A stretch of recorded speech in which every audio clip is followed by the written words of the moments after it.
Chapter 2. One cold Saturday, Jimmy Brex and Eileen Taunton went on a coach trip to Broadstairs. The year was 1966, and it was summer.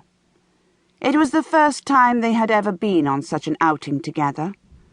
Their usual activities, Eileen called it courting, and Jimmy had no name for it, consisted of visits to the White Rose and Lion, and Jimmy occasionally coming round to Eileen's mother's for tea. But the pub came under new management. Events were organised for regulars at the weekends, and one of these was the Broadstairs trip. It rained. A sharp north wind roared all the way down the coasts of Suffolk, Essex and Kent, before blowing itself out somewhere in the Channel Islands.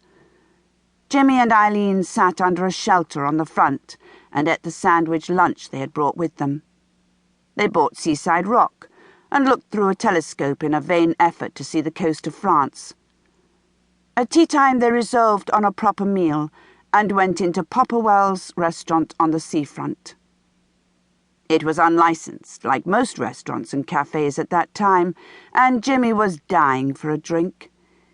He had to be content with tea because the pubs didn't open till 5:30.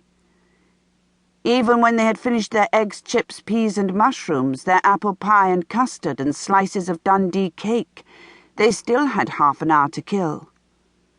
Jimmy ordered another pot of tea, and Eileen went to the ladies.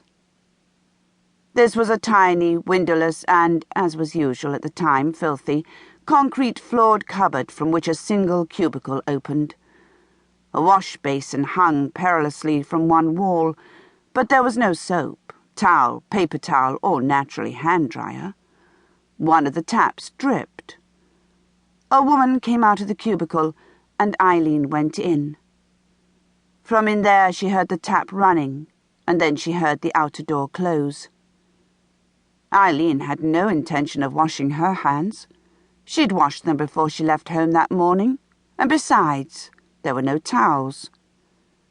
But she glanced at her face in the bit of chipped mirror, pushed at her hair a little, pursed her lips, and in doing these things could hardly fail to take the shelf below the mirror into her vision. In the middle of it was a diamond ring. The woman who had been here before her must have taken it off to wash her hands and forgotten it. It just went to show what too much washing led to. Eileen hadn't noticed anything about the woman, except that she was middle-aged and in a raincoat. She looked at the ring. She picked it up. Even to the totally ignorant, to those with no knowledge or appreciation of good jewellery, a fine diamond ring is apparent for what it is. This one was a solitaire with a sapphire in each shoulder. Eileen slipped it onto her right hand, where it fitted as if made for her. Walking out of there with the ring on her finger wouldn't be a good idea. She put it in her bag. Jimmy was waiting for her, smoking his 30th cigarette of the day. He gave her one, and they walked along to the Anchor, where he had a pint of bitter and she a half of cider. After a while she opened her bag and showed him the diamond ring. It occurred to neither of them to take the ring back to the restaurant and hand it to the management or to go to the police. Findings, keepings. But other ideas were in both their minds. Or rather, the same idea. Eileen put the ring on again, but this time onto the third finger of her left hand, and she held her hand up, showing it to Jimmy. Why should she ever take it off again? This she didn't say aloud, though her thought somehow communicated itself to him. He bought a second pint of bitter and a packet of crisps, and returning to the table said, "May as well keep it on." "Shall I?" Her voice was unsteady. She felt the seriousness of the occasion. It was an awesome moment.